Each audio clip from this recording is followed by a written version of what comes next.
y para sorpresa de muchos, eso parece que no va a suceder.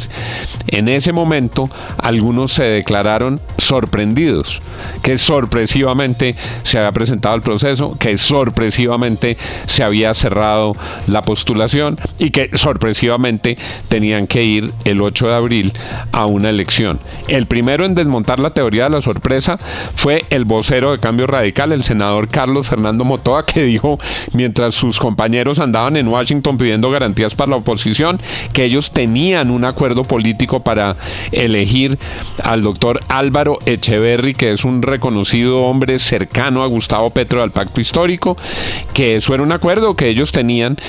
Y luego el secretario general del Senado mostró los facsímiles de las comunicaciones que había enviado a todos los partidos, que los había notificado desde el 11 de marzo. Lo que yo entendí con esos facsímiles es que el secretario del Senado elegantemente le está diciendo a la opinión pública: aquí no había sorpresas, había un cronograma, informamos del cronograma y ese cronograma es el que se está siguiendo. Doctor Diego González, secretario general del Senado, ¿es correcta mi interpretación? ¿Usted presentó ese cronograma mediante comunicaciones enviadas a todos los partidos desde el pasado 11 de marzo? ¿Entendí bien? Doctor Juan, muy buenos días y muy buenos días a toda la mesa de trabajo y a la audiencia que nos escucha. Es correcta su interpretación.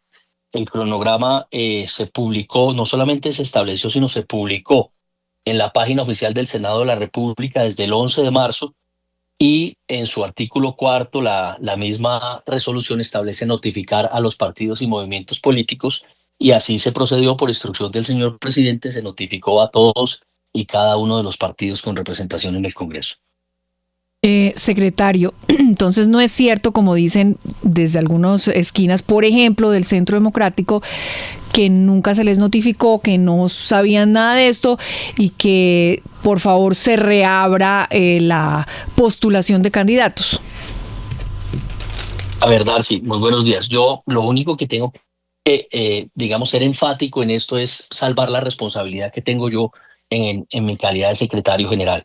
Y mi responsabilidad era notificar a los partidos y movimientos, y en el caso específico del Centro Democrático se notificó al doctor Gabriel Jaime Vallejo el 11 de marzo, pero adicionalmente yo advertí que el 19 de marzo o había muy pocos o no se habían notificado y volví a pedirle a la persona que estaba notificando que hiciera una reiteración y el 19 de marzo también se notificó y se les solicitó, o más bien se les puso en conocimiento este tema. Secretario, se amplió hasta el miércoles que la comisión de, ¿cómo se llama?, de verificación, la comisión de acreditación pueda revisar las hojas de vida, exactamente. Pero no que se puedan inscribir nuevos candidatos. ¿Eso es posible? ¿Es posible a estas alturas del partido que se reabriera y que se postulara nuevos candidatos? Es que yo lo que pienso sobre eso es que eso ya escapa de la órbita del Congreso y es porque ya hay unos derechos adquiridos. Esta resolución es un acto administrativo que profiere o más bien otorga unos derechos a los dos candidatos que postularon los partidos políticos y lo que yo tengo entendido es que por lo menos el Congreso, de pronto una autoridad judicial podría, pero el Congreso no podría reabrir para que se inscriban nuevos candidatos ni tampoco modificar la fecha en la que se estableció para la elección. Entonces, como bien lo señala usted, Darcy, lo que se estableció fue una prórroga para que la Comisión de Acreditación aclarara unos documentos de uno de los inscritos que estamos en ese proceso y para responderle un derecho de petición que me radicó uno el vicepresidente, más específicamente de la Comisión de Acreditación, el doctor Chacón, solicitando específicamente cómo había sido todo este proceso desde que se profirió la resolución. Ya se le está respondiendo el derecho de petición el día de hoy y ellos tienen más o menos hasta el miércoles fue establecida la prórroga para que puedan pronunciarse sobre la publicación de las hojas de vida y la acreditación. 8:54. Doctor Diego González, le quiero hacer varias preguntas que la gente se formula en vista de la situación que se está presentando. Tienen que ver con el proceso de elección del magistrado y con la misma ley quinta. Primera pregunta: ¿la plenaria del Senado podría pedir una modificación de ese calendario o eso viciaría el proyecto, el proceso? Es que, bueno, la primera pregunta, doctor Juan, es que recuerde primero que esto es un proceso que se surte en las dos cámaras. No podría ser solo la plenaria del Senado, sino es el Congreso en pleno. Entonces, correcto, es el Congreso en pleno. Tendrían que ser las dos plenarias. Tendrían que ser las dos plenarias, pero sin embargo ya se escribió, digamos, la ley quinta no establece un procedimiento particular o específico para la elección de magistrado del Consejo Electoral, sino que se remite allí a lo que debe hacerse con el artículo 264 de la Constitución Política, y es, en términos generales, que el Congreso Pleno debe reunirse y hacer la elección. Entonces, digamos que la dinámica la establece el presidente del Congreso, que es el doctor Efraín Cepeda, y la estableció desde que fijó un cronograma para que los partidos y movimientos políticos presentaran candidatos, un cronograma que me parece a mí pues bastante amplio, porque fue un cronograma de 15 días, 25 de marzo, que fue cuando se cerró, y allí, digamos, es muy difícil para el Congreso con una proposición, digamos que jurídicamente hablando, me parece que no tendríamos la facultad para modificar la fecha de la elección. Segundo, eso tendría que ser en la sede de otra rama del poder judicial. Segunda pregunta, si a la hora de votar el voto en blanco obtiene más votos, ¿ahí eso produce algún efecto? ¿O el que saque más votos, así saque solo 10 o 20 votos, con eso queda elegido?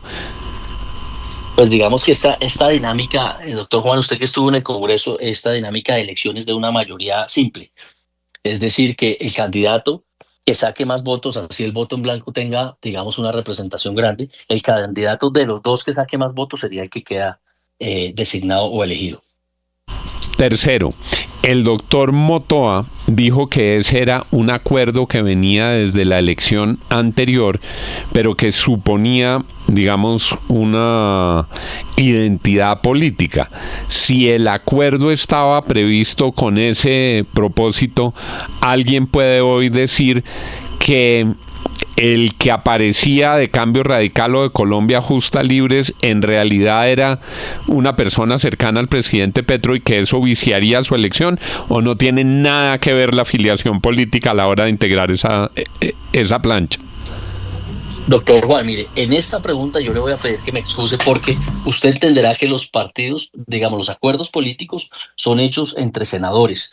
Los secretarios, y más yo que en ese momento del acuerdo no era secretario general, sino secretario de comisión, no participamos en la realización de los acuerdos políticos.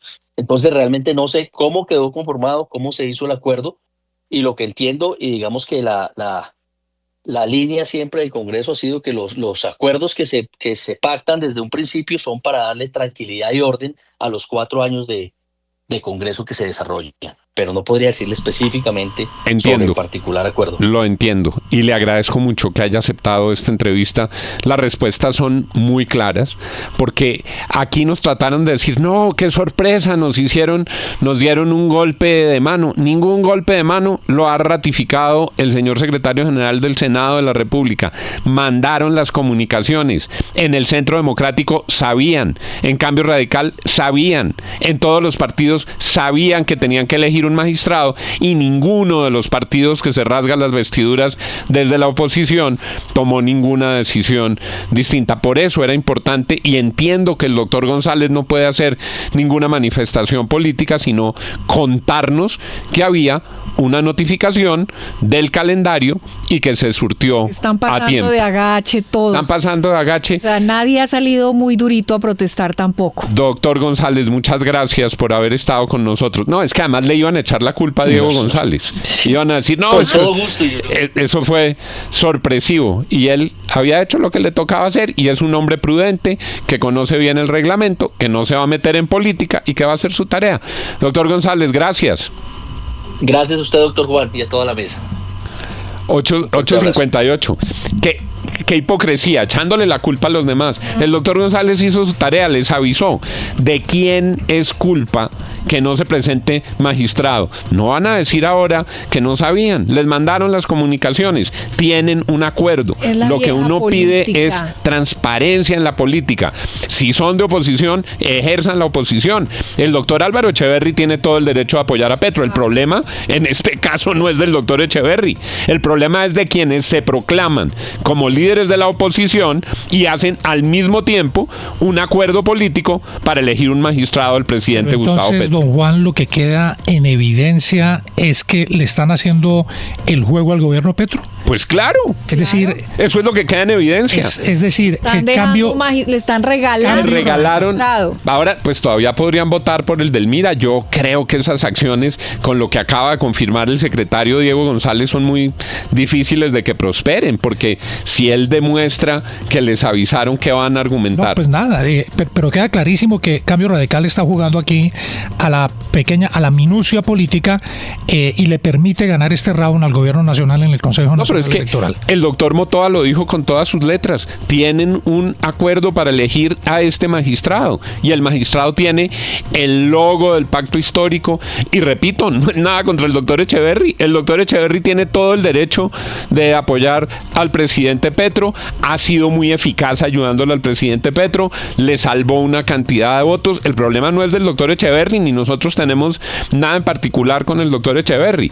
Lo que tenemos es una sorpresa que resulta del doble discurso, que se proclaman de oposición, pero hacen un acuerdo los mismos partidos para elegirle un magistrado a Gustavo Petro. Al gobierno nacional por debajo de cuerda. Y luego se sorprenden de por qué les gana Petro. 9 de la mañana, la FM, las noticias como son. Dicen que